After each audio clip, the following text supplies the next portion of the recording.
yang bernama Pengging. Kerajaan tersebut dipimpin oleh raja bernama Damarmaya. Raja Damarmaya memiliki seorang putra yang bernama Joko Bandung.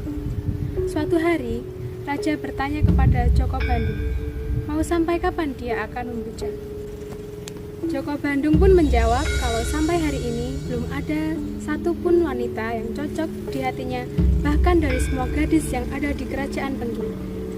Dia akan menikah jika Prambanan sudah jatuh dalam kekuasaan kerajaan Pengging. Joko Bandung kemudian meminta izin kepada Sang Prabu bahwa dia ingin terjun langsung di medan pertempuran. Raja Damarmaya berpesan dan mengingatkan putranya bahwa Raja Prambanan itu bukanlah orang sembarangan. Raja tersebut memiliki ilmu kanuragan dan kesaktian yang sangat tinggi. Rama Prabu, Ananda tidak takut. Izinkan Ananda berangkat ke negeri Prambanan menyusul Paman Patih Sindoro.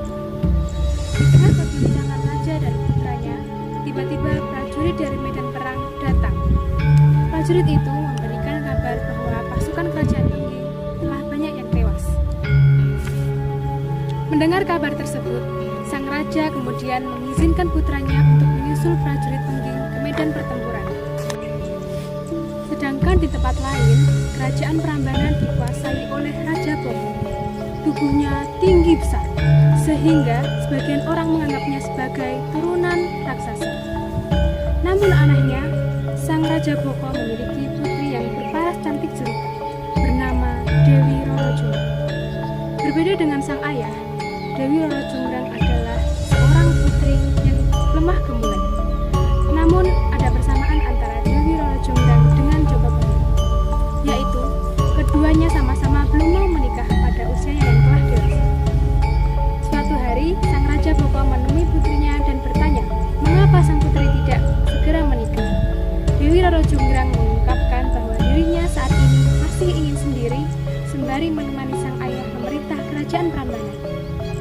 Raja Boko kembali bertanya, mau sampai kapan akan seperti ini? Jawaban Roro Jonggrang pun sama dengan Joko Bandung. Dia akan menikah ketika kerajaannya berhasil memenangkan peperangan.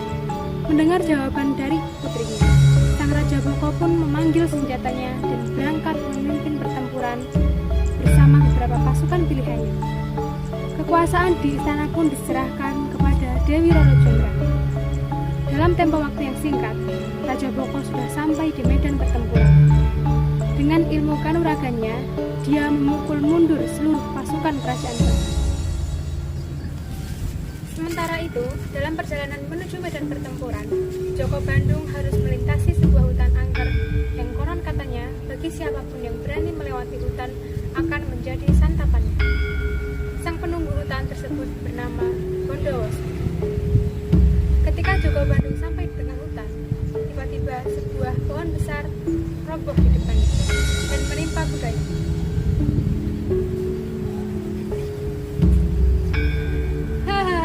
Besar juga nyalimu, wahai anak manusia.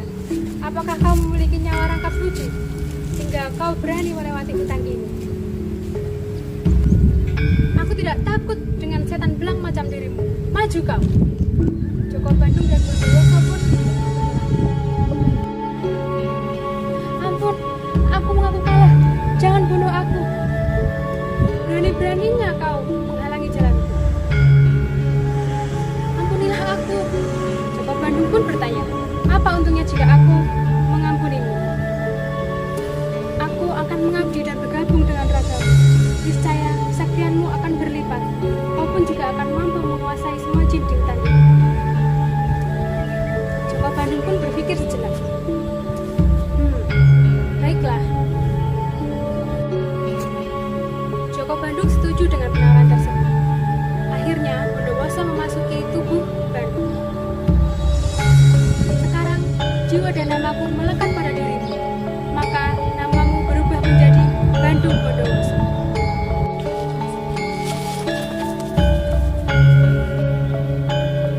Kini, Bandung Bondowoso meninggalkan hutan hanya dengan berlari. Tidak butuh waktu lama, dia sudah sampai di medan pertempuran. Terlihat banyak sekali pasukan kerajaan Pengging yang berkelimpangan dan sekarat. Bandung Bondowoso sangat marah.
menjadi permaisuriku? Dewi Roro Jonggrang tak mampu menjawab pertanyaan tersebut. Ia sangat benci terhadap Bandung Bondowoso karena ia telah menghilangkan nyawa ayahnya. Kau harus menjawab, setidaknya beritahukan siapa namamu. Namaku adalah Dewi Roro Jonggrang. Aku belum bisa menjawabnya sekarang. Mohon berikan waktu. Baiklah. Aku akan menunggu hingga sore hari. Sore pun tiba. Jadi, bagaimana Roro Jonggrang? Bondowoso bersikeras. Akhirnya Roro Jonggrang pun mempunyai ide.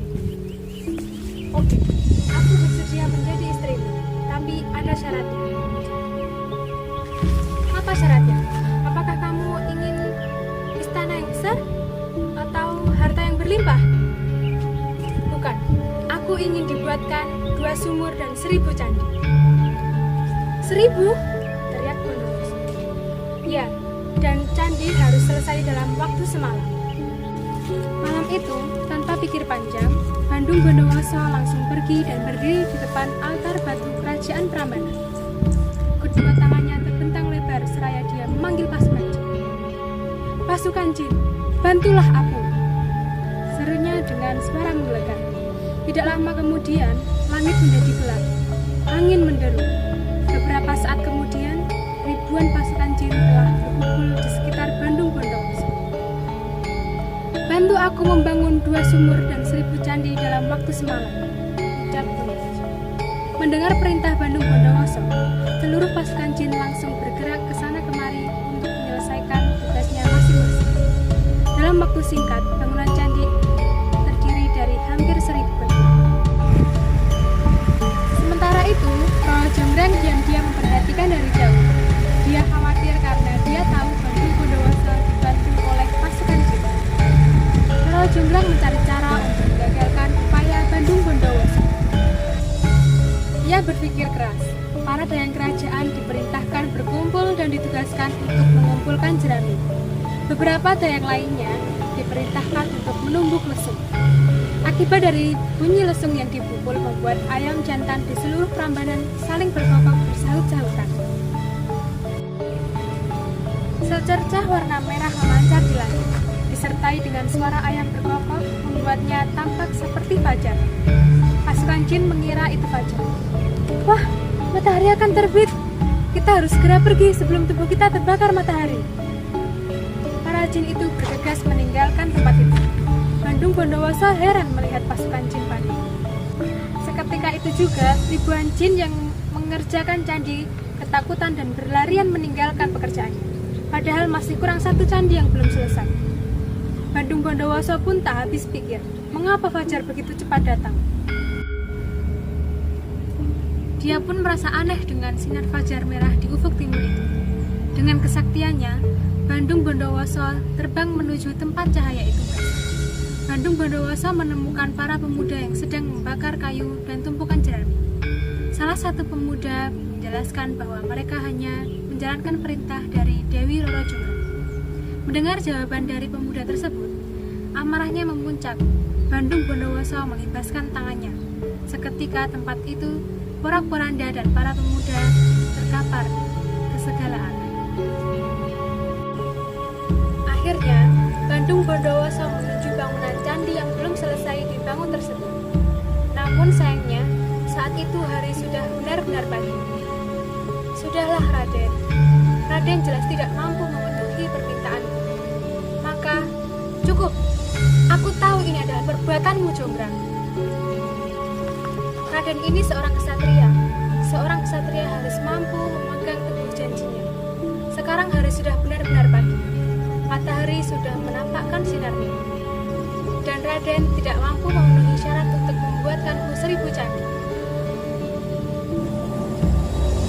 Bandung Bondowoso giginya gemetar menahan amarah. Dewi Roro Jonggrang nampak sangat ketakutan. Hei Roro Jonggrang, kau hanya mencari alasan. Kalau kau tidak mau dapat istri, katakan dengan jujur. Kenapa kau gunakan tipu muslihat untuk mengelabuiku? Kau memang keras kepala seperti